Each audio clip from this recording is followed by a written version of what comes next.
किसके बारे में, रिजल्ट के बारे में, है ना। रिजल्ट आया कल, दोनों तरह का रिजल्ट होता है, पॉजिटिव भी होता है और नेगेटिव भी होता है ना। अच्छा हो जाता है तो मिठाई खाते हैं, पार्टी करते हैं, पूरा हो जाता है तो भी मिठाई खाते हैं, दूसरा खिलाता है, ना मिठाई का क्यों नुकसान करे। तो रिजल्ट बहुत इंपॉर्टेंट होता है किसी भी स्टूडेंट के, और सीए में भी रिजल्ट उतना ही इंपॉर्टेंट है जितना आपका बोर्ड का रिजल्ट होता है ना। रिजल्ट आना चाहिए और रिजल्ट पॉजिटिव आना चाहिए। रिजल्ट तो आएगा ही, बट ये क्या आना चाहिए, पॉजिटिव आना चाहिए। क्या हो अगर ये नेगेटिव आ जाए, है ना। क्या हो अगर नेगेटिव आ जाए, तो हम कहते हैं अगर नेगेटिव रिजल्ट आ रहा है किसी भी बच्चे का, मान लो हम पास नहीं करते हैं किसी भी कारण से, तो सबसे पहला और सबसे इम्पॉर्टेंट चीज़ है कि रीज़न ढूंढना कि आखिर ऐसा क्यों हुआ, और जेन्युइनली रीज़न को ढूंढना कि अगर आपने किसी पेपर में स्कोर नहीं किया तो क्यों नहीं किया। इसको कैजुअली लेना कि नेगेटिव आ गया तो कोई बात नहीं, इट्स ओके, ऐसा तो होता है, सभी कहते हैं सीए में अटेम्प्ट लगते हैं, नॉर्मल बात है। अगर हमने इसको कैजुअली लिया और हम पे कोई फ़र्क नहीं पड़ा तो ये गुड साइन नहीं है, दिस इज़ बैड साइन। तो क्या स्ट्रेस लें क्या, तो नहीं, मैं स्ट्रेस लेने को नहीं कह रहा हूँ, बट अगर अगर हम इसे कैजुअली ले रहे हैं इसका मतलब हम सिंसियर नहीं है, इसका मतलब सिंसियरिटी की कमी है। हम सिंसियर, हमें फेल होने का फ़र्क नहीं पड़ रहा है, जबकि ऐसा नहीं होना चाहिए। फेल होने का फ़र्क पड़ना चाहिए, फेल होने का प्रेशर आना चाहिए, फेल होने का स्ट्रेस होना चाहिए, और फेल होने का प्रेशर या स्ट्रेस जो है ना, ये पॉजिटिव होना चाहिए। कहने का मतलब अगर मेरा रिजल्ट नेगेटिव आ रहा है तो हमारे साथ हमें इस बात को समझना होगा कि हमारा रिजल्ट नेगेटिव आया तो क्यों आया। You will have to do the introspection, है ना। आपको क्या करना चाहिए, एक बार जरूर you have to think deeply कि क्या दिक्कतें आई थी, ताकि आप ये समझ सको कि आपने कहाँ गलती करी। रिजल्ट परसेंटेज बहुत हाई था, हम ये नहीं कह सकते कि परसेंटेज कम था इसीलिए रुक गए, है ना। तो हमें क्या करना होगा, खुद का इंट्रोस्पेक्शन कि कहाँ कहाँ गलतियाँ हमने करी थी, प्रिपरेशन में या प्रैक्टिस में या फिर एग्ज़ाम देने के दौरान। उस समय भी बहुत सारी गलतियाँ होती हैं, बहुत सारे बच्चे एंजाइटी हैंडल नहीं कर पाते, स्ट्रेस हैंडल नहीं कर पाते। बहुत सारे बच्चे का एक पेपर ख़राब होता है तो फिर आगे के पेपर को ख़राब कर लेते हैं जानबूझ के, और पता चला जिस पेपर के वजह से दूसरे को ख़राब किया उसमें पास हो गए, और जिसको ख़राब किया उसमें फेल हो गए। तो ये सारे फैक्टर्स आपको कंट्रोल करने होंगे, क्योंकि बैक टू बैक एग्ज़ाम होता है सीए का, एक दिन का गैप होता है बीच में।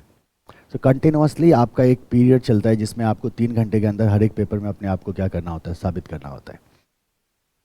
तो फेल होना एक अपॉर्चुनिटी है इस पॉइंट ऑफ व्यू से कि हम अपने वीकनेसेस को क्या कर सकें, आइडेंटिफाई कर सकें, है ना। आप अपने वीकनेसेस को आइडेंटिफाई करेंगे तो फिर अगली बार क्या होगा, इस तरह की कोई गलती रिपीट नहीं होगी। कैजुअली कभी भी हमें फेलियर को नहीं लेना चाहिए, और सक्सेस को भी बहुत सीरियसली नहीं लेना चाहिए, क्योंकि आपको रिपीट करना होगा सक्सेस को। अभी आप सेकेंड ग्रुप है, फाइनल है, आपको क्या करना होगा, उसको रिपीट करना होगा। तो इससे भी ज़्यादा खुश नहीं होना चाहिए, खुशी मनाओ, बट वो खुशी ओवर कॉन्फिडेंस में कन्वर्ट नहीं होना चाहिए।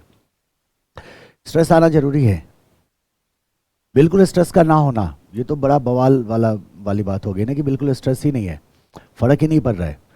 तो अगर फ़र्क ही नहीं पड़ रहा है तो फिर वो आग नहीं जलेगी ना अंदर। जब तक आग नहीं जलाओगे तब तक प्रोडक्टिविटी नहीं आएगी। जब तक गुस्सा नहीं आएगा ना आपको, किसी भी बच्चे को अगर उसका रिजल्ट नेगेटिव होता है, अगर उसको गुस्सा नहीं आएगा ना अंदर से कि ऐसा कैसे हो गया, तब तक पॉजिटिव रिजल्ट आएगा ही नहीं। क्या करो, अगर किसी का रिजल्ट बुरा जाता है तो उसको क्या करना चाहिए, अपने अंदर गुस्सा पैदा करना चाहिए। लेकिन वो गुस्सा तब आएगा जब हमने प्रॉपर मेहनत करी थी। तकलीफ तब होती है फेल होने की जब हमने मेहनत करी थी, है ना। तो निश्चित रूप से हमें क्या करना चाहिए, बहुत थॉरली इंट्रोस्पेक्शन करना चाहिए कि कहाँ कहाँ किस किस पेपर में मार्क्स कम आए तो क्या, क्यों ऐसा हुआ, है ना। सिंप्लीफाई नहीं करना चाहिए सिचुएशन को। कैसे बच्चे सिचुएशन को सिंप्लीफाई करते हैं, आप लोग ये गलती नहीं करोगे, ठीक है। पहले वो सिचुएशन को सिंप्लीफाई करते हैं, वो कहते हैं कि प्रैक्टिस की कमी थी। आपने किस आधार पे कह दिया प्रैक्टिस की कमी थी, है ना। तो कुछ बच्चों का ये कहना होता है कि प्रैक्टिस की कमी थी इसीलिए मार्क्स कम आए, अगर मैं प्रैक्टिस करूंगा तो मार्क्स मेरे को पूरा आ जाएगा, ठीक है। कुछ का ये कहना होता है कि प्रैक्टिस की क्या थी, कमी थी। कुछ बच्चे ऐसा सोचते हैं कि शायद मैंने रिवीजन नहीं किया था इसीलिए कम आ गया। कुछ बच्चे रिजल्ट नेगेटिव आने के बाद भी एक गफलत में रहते हैं कि मैंने तो पूरा किया था, मार्क्स नहीं आया, है ना, मार्क्स नहीं आया। बट प्रॉब्लम ये है कि और भी बहुत सारे बच्चों ने एग्ज़ाम दिया, उन्होंने क्या किया है, पास किया है ना, उन्होंने क्या किया है, पास किया है। और हर एक एग्ज़ाम का एक पैटर्न होता है, सीए का भी एक क्या है, पैटर्न है। अगर अगर हम ऐसा सोच रहे हैं कि हमने पूरा लिखा मार्क्स नहीं आया, इसका मतलब हम पैटर्न को समझ ही नहीं पा रहे हैं कि इंस्टीट्यूट को चाहिए क्या। पूरा लिखा तो क्या लिखा था ऐसा कि मार्क्स नहीं आया और दूसरे बच्चे को क्यों आ गया, है ना। इसका मतलब कहीं ना कहीं हम पैटर्न को नहीं समझ पा रहे हैं कि वो हमसे क्या डिमांड कर रहे हैं, राइट। तो अब ये सब जो है ना, ये सब प्रैक्टिस की कमी थी या रिवीजन या पूरा लिखा मार्क्स नहीं आया, इन सब को आपको बड़ा रैशनली इवैल्यूएट करना होगा कि वाकई यही रीज़न है जो आप सोच रहे हो, वाकई यही रीज़न है ये सोच रहे हो। और उसके बाद क्या होता है, हम हैस्टी डिसीजन लेते हैं, बोथ जाऊंगा इस बार तो फोड़ दूंगा, है ना। ब्लंडर है, क्या हो सकता है, ब्लंडर हो सकता है। जब तक आपको ये ना पता हो कि आपको प्रॉब्लम कहाँ थी, और वो सोचोगे ना कि 5 मिनट रिजल्ट का पेपर सामने रखा, अच्छा मेरी प्रैक्टिस नहीं थी इसलिए, तो गलत हो सकता है, वो गलत हो जाए, हो सकता है क्या हो जाए, वो आपका जजमेंट ही, आपका असेसमेंट ही गलत हो। इसलिए I always say never decide what you are going to do on the same day of result, कभी मत करो। टेक अ डे, एक दिन का समय लो। जिस दिन रिजल्ट आया उस दिन कोई डिसीजन नहीं लेना चाहिए, कोई डिसीजन नहीं लेना चाहिए। कल हम जितने बच्चे बैठ के बात किए थे, सबको मैं क्या कह रहा था, एक दिन का समय लो। हम केस टू केस डिस्कस कर रहे थे और क्या कह रहे थे, एक दिन का टाइम लो, एक दिन का टाइम लो, अपने आप रैशनल हो जाओगे, दिमाग क्या होगा, शांत होगा। हम इमोशनली बहुत ज़्यादा एक्साइटमेंट में रहते हैं जिस दिन रिजल्ट आता है, दोनों ही सिचुएशन में। जो पॉजिटिव रहता है वो भी बड़ा एक्साइटेड रहता है, और जो नेगेटिव रहता है उसको, वो भी इमोशनली क्या होता है, अनस्टेबल होता है। तो डिसीजन गलत होने के चांसेस क्या होते हैं, ज़्यादा होते हैं। रैशनली क्या करना चाहिए, हमें इवैल्यूएट करना चाहिए कि मेरे से कहाँ गलती हुई थी। अगर लगता है, मान लो अगर मैं, जैसे मैं कहता हूँ कि किसी मान लो अगर 40+ है मार्क्स चारों पेपर में, है ना, लमसम में 40 के अराउंड मार्क्स है, और वो बच्चे का एग्रीगेट पूरा नहीं हो रहा है, वो क्या रीज़न असाइन कर रहा है इसका, this is important. And once you know the reason ना, तो फिर आप समझ जाओगे कि मेरे को क्या करना चाहिए, बोथ जाना चाहिए, सिंगल जाना चाहिए, फर्स्ट जाना चाहिए, सेकंड जाना चाहिए। इमोशनल डिसीजंस नहीं लेने का, है ना। और क्या करना चाहिए, हमें पहले अपने आप को पूरी तरह से खंगालना चाहिए अपने अंदर, और ये आप ही कर सकते हो क्योंकि सिलेबस को आपने ही प्रिपेयर किया है ना। शॉर्ट टर्म में इसको डिसाइड नहीं किया जा सकता। आप बोलोगे सर क्या कोई ऐसा टेस्ट हो सकता है जिस टेस्ट के आधार पर एस्टिमेशन हो सके, नहीं हो सकता, क्योंकि अभी एक टेस्ट हुआ था, उसका रिजल्ट आपके हाथ में है, वही क्रेडिबल है ना, उसी के आधार पे क्या लिए जा सकते हैं, डिसीजन लिए जा सकते हैं। तो ये कॉजेज ढूंढना ना, इसमें सतर्क रहिएगा। और मैं आप लोगों से एक ही बात कहूँगा, आप में से अगर किसी भी बच्चे का रिजल्ट नेगेटिव आया, कोई हैस्टी डिसीजन मत लो, टेक योर टाइम, है ना। सेकंड जाएं या फर्स्ट जाएं, बड़ा ट्रिकी होगा ये, सेकंड में जाएं या फर्स्ट में जाएं, ये बहुत ट्रिकी होगा, इसमें कोई भी रैंडम डिसीजन नहीं। बोथ जाएं, बोथ जाएं, तो आपको क्या करना होगा, इसमें बहुत ही ज़्यादा डेडिकेशन की आवश्यकता होगी। टाइम क्या है, कम है, नंबर ऑफ पेपर्स क्या होंगे, बढ़ेंगे। तो क्या हम उसके लिए तैयार हैं, क्या हम उस स्केल पे मेहनत कर सकते हैं। और वो दिख जाता है, कैसे दिखता है, जैसे अभी एक बालक को जाना है तो उसका शेड्यूल तैयार है, उसका शेड्यूल तैयार है पढ़ने का, और शेड्यूल जो है बड़ा प्रैक्टिकल शेड्यूल है, मतलब फिजिबिलिटी है उसमें, मैंने देखा फ्लेक्सिबिलिटी है, मैंने देखा उसके पास जिम जाने का भी टाइम है, उसके पास वेकेशन का भी टाइम है, उसके बाद भी वो अपने पेपर को क्या कर रहा है, बैलेंस कर रहा है। बट उसका एक पेपर एग्जाम्प्ट है, नंबर ऑफ पेपर कितने हो गए, 7 हो गए, तो शायद इसलिए टाइम मिल पा रहा है।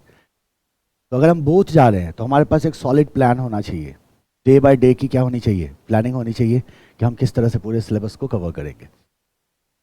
अब क्या होता है मैं आपको बताता हूँ, जो ग्रुप हम पढ़ रहे होते हैं, ध्यान देना इस बात पे, फर्स्ट ग्रुप आसान है या सेकंड ग्रुप, मत पढ़ना इस तिलिस्म में, दोनों ग्रुप सेम है। जितनी मेहनत होती है ना फर्स्ट ग्रुप को क्लियर करने में, सेम मेहनत होती है सेकंड ग्रुप को क्लियर करने में। गलत फहमी पालोगे, फेल हो जाओगे। सेम है दोनों ग्रुप। आपको फर्क पता है क्यों दिखता है फर्स्ट और सेकंड में, क्योंकि सेकंड में 2 पेपर थियरी है। यहां से आपको क्या दिखने लगता है, आपको फर्क दिखने लगता है, बट ये फर्क एक्चुअली में फर्क है ही नहीं। और फर्स्ट ग्रुप में क्या होता है, हमारे पास 3 पेपर प्रैक्टिकल है, 1 पेपर थियरी है। तो किसी किसी बच्चों को ऐसा लगता है कि फर्स्ट ग्रुप लेंदी है, सेकंड ग्रुप को मैं इजीली क्रैक कर दूंगा। किसी किसी को लगता है कि फर्स्ट ग्रुप में प्रैक्टिकल पेपर है तो मैं इजीली क्रैक करूंगा, सेकंड ग्रुप लेंदी हो जाएगा मेरे लिए। ये गलत फहमी है, ऐसा कुछ भी नहीं है। Both group are same, complexity level जो होता है क्वेश्चन का वो सेम होता है। इस अटेम्प्ट में इन्होंने टैक्स में परेशान कर दिया।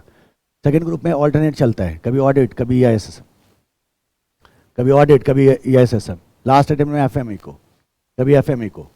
वो क्या करेंगे, ऑल्टरनेट करके वो कुछ ना कुछ ऐसा जरूर हर्डल क्रिएट कर देंगे कि सेकंड ग्रुप का जो स्ट्रेंथ है आपका वो फर्स्ट ग्रुप के क्या हो जाएगा, बराबर हो जाएगा। इस पे हमें जाना ही नहीं चाहिए। ऐसा होता है क्या, एक और परसेप्शन आता है दिमाग में, हमने एग्जाम दिया, हमने क्लासेस स्टार्ट कर दी, तो हम सेकंड ग्रुप की क्लासेस कर रहे हैं। जब हम सेकंड ग्रुप की क्लासेस कर रहे हैं तो हम सेकंड ग्रुप के नज़दीक होते हैं, हम पढ़ रहे होते हैं, तो हमें ऐसा लगता है कि we should go for the second group, not the first group. अब ये भी हैस्टी डिसीजन हो सकता है, ये भी क्या हो सकता है, हैस्टी डिसीजन हो सकता है। अगर मान लो कोई बच्चा अगर 50 के आसपास अगर स्कोर कर रहा है, 40 प्लस स्कोर कर रहा है फर्स्ट ग्रुप में, सेकंड ग्रुप में उसका 20% का कवरेज अभी तक हुआ है और उसे फर्स्ट ग्रुप की चीज़ें याद होंगी, जाहिर सी बात है, अभी इतना टाइम तो बीता नहीं है, तो उसको बड़ा केयरफुल होना होगा सिलेक्शन करने के लिए। क्या होना होगा, बहुत ही केयरफुल होना होगा। एक पॉइंट ऑफ डिस्ट्रक्शन ये भी होता है कि हम कहते हैं सेकंड ग्रुप में अपन ऐसा करेंगे, 2 पेपर को एग्जाम कर लेंगे और फर्स्ट ग्रुप के 4 पेपर निकाल लेते हैं। ऐसे केसेस बहुत कम दिखते हैं, ये प्रैक्टिकल नहीं होता, आपका अटेंशन बढ़ता है और जैसे ही अटेंशन बढ़ेगा, एग्जाम टाइम आएगा, आपका फोकस एरिया है फर्स्ट ग्रुप, आप पूरा दम लगाओगे फर्स्ट ग्रुप पे, आपने जो वो 2 पेपर पे जो टाइम दिया है ना, शायद वो आपका वेस्ट हो जाए। बहुत कम ऐसा होता है कि इस तरह से कोई प्लानिंग करता है और पेपर क्या कर लेता है, एग्जाम कर लेता है, तो हमें इससे भी बचना चाहिए। किसके लिए क्या प्लानिंग सुटेबल होगी, ये हाँ ना, ये इसमें आपको बहुत केयरफुल रहना है। मैं बार बार कह रहा हूँ, क्या रहना है, बहुत केयरफुल। जल्दीबाजी में कोई डिसीजन मत लो। एक ग्रुप जाने में कोई बुराई नहीं है, बोथ ग्रुप जाने में भी कोई बुराई नहीं है, provided are you ready for that. यहाँ से, क्योंकि उसके बाद याद करो हमने क्या कहा था, कुछ भी काम करते हैं तो पहले ऑब्जेक्टिव सेट करते हैं, and bigger the objective more effort will be needed. अगर मेरा ऑब्जेक्टिव बोथ ग्रुप है तो अकॉर्डिंगली मुझे क्या देना होगा, एफर्ट देना होगा। सिर्फ बोथ ग्रुप जाने के लिए बोथ ग्रुप चले जाए और उस स्केल पे हम मेहनत ना कर रहे हो तो फिर उसका कोई मतलब नहीं निकलेगा। तो अगर हम उतनी मेहनत कर सकते हैं तो बोथ जाएंगे, नहीं अगर हमारे को उतना स्कोप नहीं है हमारे पास, हमें क्या करना होगा, किसी एक ग्रुप को अटेम्प्ट करना होगा। फर्स्ट जाए या सेकंड जाए, इन सब में आपको क्या रहना है बालक, बहुत ही रैशनल रहना है। क्या रहना है, रैशनल रहना है। क्या करना है, हमें कहना है सर डिसीजन माइनस इमोशन। इसको दिखाते हैं उसको दिखाते हैं, नहीं, अरे बाबा बिल्कुल भी नहीं, no chance, not at all. Personal opinion पे decision, not at all. Personal opinion मतलब किसी ने ओपिनियन दे दिया, ओपिनियंस बायस्ड होते हैं, है ना, अलग अलग लोगों के लिए लोगों के ओपिनियंस क्या होते हैं, वैरी कर जाते हैं। किसी ने ओपिनियन दे दिया, ओपिनियन के आधार पे डिसीजन ले लिया, और डिसीजन ले लिया, बाद में परेशान हो रहे हैं, कुछ संभल ही नहीं रहे, एग्जाम दिया फिर से एक अटेम्प्ट काउंट हो गया। इससे बचना है। क्या करना है, डिसीजन माइनस इमोशन। शांत हो। अब आज के बाद यू कैन थिंक, आज तक जो आपने सोचा ना उसको इवैल्यूएट करो फिर से। आज शाम तक आप डिसाइड कर पाओगे कि मेरे को क्या करना चाहिए, मेरे लिए क्या सही है, मेरे लिए क्या गलत है। पॉसिबिलिटीज सारी हैं। कोई बच्चा अगर फर्स्ट ग्रुप जाना चाहता है जा सकता है, सेकंड ग्रुप जाना चाहता है जा सकता है, बोथ ग्रुप जाना चाहता है जा सकता है। इतना टाइम आपके पास है कि आप तीनों तरह की प्रिपरेशन कर सकते हो, लेकिन तीनों में से किस को चूज करेंगे ये डिपेंड करेगा इस बात पे कि हमारा लेवल ऑफ प्रिपरेशन किस ग्रुप में कैसा है, मेरे पास अवेलेबल टाइम क्या है, और मैं कितना एफर्ट लगाने के लिए मेंटली तैयार हूँ। याद रखना, कोई बच्चा 4 घंटे भी पढ़ता है, कोई बच्चा 12 घंटे भी पढ़ता है ना। तो ये आपका चॉइस होता है बेसिकली। टाइम तो सबके पास बराबर ही होता है, ये बच्चों का चॉइस होता है। तो ये ध्यान में रखना, बोथ जाना है तो 4 से 12 जाने के लिए मेंटली तैयार है या नहीं है। This is a fact, this might be felt rude, rough language, but this is the fact. If you are ready to put your 100%, only then you will get the result. और कोई दूसरा तरीका है ही नहीं सीए के exam को पास करने का। कैजुअल बिहेवियर रखेंगे हम नहीं बन पाएंगे, ट्रस्ट में। 20% बच्चे ही सीए बनते हैं। बनते हैं ना। और ऐसा नहीं कि जिसने एनरोल कर लिया वो बन ही गया, ऐसा होता है क्या। गलती अगर हम करते हैं एक बार तो हमारा रिजल्ट नेगेटिव आता है, लेकिन उस गलती को अगर हम कैजुअली ले लेते हैं तो हमारा दूसरी बार भी नेगेटिव आता है, और 2 अटेम्प्ट के बाद आपका कॉन्फिडेंस लेवल 50% से नीचे गिरेगा। उसका तीसरे अटेम्प्ट में हाथ कांपते हैं एग्जामिनेशन हॉल जाने में, क्या होगा यार, क्या होगा यार, है ना। तो इससे भी हमें क्या करना है, फाइट करना है। और ऐसा होता है, नेगेटिव आना result, it's a common thing here. But हाँ, उसके कॉज को फाइंड आउट करना किसकी जिम्मेदारी है। कोई भी कैजुअल मत लो प्लीज़। आप लोग मुझसे जुड़े हुए हो, आपको मैं देखता हूँ, मुझे कोई कैजुअल डिसीजन दिखता है तो मुझे लगता है ये गलत हो रहा है। डिसीजन से इमोशन को क्या रखो, बाहर रखो। ये नहीं कि जिस दिन रिजल्ट आया फोड़ दूंगा इस बार तो मैं बहुत ग्रुप को उड़ा दूंगा, है ना। पढ़ना शुरू किया, 1 महीने में जोश गायब। 1 महीने के बाद लगा यार ये क्या कर लिया, फंस गए। फिर दिमाग में आता है एक काम करते हैं, फर्स्ट ग्रुप पे कंसंट्रेट करते हैं। तब तक हमारा अच्छा खासा टाइम क्या हो चुका होता है, बर्बाद हो चुका होता है ना। क्या करना है, वाइज डिसीजन लेना है। और बाकी आप सब में पोटेंशियल है, याद रखना। टॉप क्राउड किस में होता है, सीए में। कॉमर्स का क्रीम किस में होता है, सीए में। तो आप सब कैपेबल हैं। आप सबका जो एप्टीट्यूड लेवल है वो है कि आप सीए बन सकते हैं, वरना आप टिकते ही नहीं, है ना। भाग जाते, जो भाग खड़े होते, जो नहीं टिकने वाले होते हैं ना, वो फाउंडेशन में बुक्स का ही देख के ही क्या कहते हैं, छोड़ते बोलते छोड़ो यार बीकॉम कर लेते हैं, एमबीए कर लेंगे इसके बाद। बहुत सारे कॉलेज है ना एमबीए के, कैट करना जरूरी थोड़ी है। वो टिकते हैं क्या, नहीं टिकते हैं। कौन है आप, you guys are creamy layer of the industry, है ना। तो आप में पोटेंशियल है, उस पोटेंशियल को क्या करो, यूज करो। अच्छा, बहुत सारे बच्चों को पता ही नहीं चलता कि उसमें रैंक पोटेंशियल है। हम अपने आप को हमेशा क्या करते हैं, अंडर एस्टिमेट करके चलते हैं कि हमसे रैंक थोड़ी होगा, और अकॉर्डिंगली तैयार करना शुरू कर देते हैं। रैंक पोटेंशियल होता है लेकिन वेस्ट हो जाता है। क्यों वेस्ट हो जाता है, क्योंकि आपने कभी अपने आप को पुश करने की कोशिश ही नहीं करी। आप हमेशा किस में रह गए, कंफर्टेबल जोन में रह गए। ये भी नहीं करना चाहिए, है ना। अपने पोटेंशियल को क्या करो, 100% पे लेके जाओ। और हम शुरू करेंगे कंट्रोल को। आप कुछ कह रहे थे,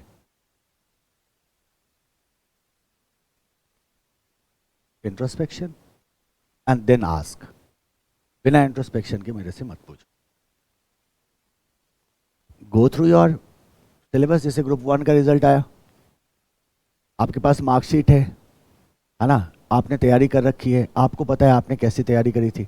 आप अच्छी तरह जानते हैं किस सब्जेक्ट में आपका कॉन्सेप्ट वीक है, किस सब्जेक्ट में आपने प्रैक्टिस नहीं की।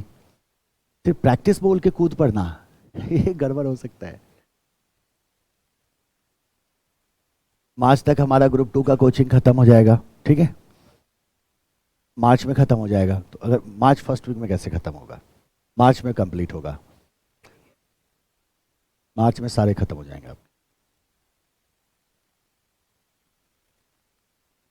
तो ये सिर्फ EIS-SM नहीं है ना, EIS-SM, है ना। आज क्या डेट है ना। तो मार्च में हमारा मान लो फर्स्ट वीक में ये खत्म हो जाता है। इसको सिर्फ खत्म थोड़ी करना है। आपका ऑडिट क्या खत्म हो रहा है क्या मार्च में, आपका FMA को क्या खत्म हो रहा है क्या मार्च में, आपका एडवांस अकाउंट खत्म हो रहा है क्या मार्च में। तो 4 पेपर है ना, कुछ पेपर हो सकता है खत्म हो, कुछ पेपर हो सकता है खिंच जाए, आगे बढ़े। मैं तो ये मान के चल रहा हूँ कि पूरा मार्च आपका चला जाएगा किसमें, सेकेंड ग्रुप में। अब क्या करना है, अगर बोथ ग्रुप जाना है तो हमें क्या करना होगा। ये हमारा जैन है, हमारा फेब है, हमारा मार्च है। अगर हमें बोथ ग्रुप जाना है ना, तो हमें तीनों पेपर को लाना होगा 1 by 1।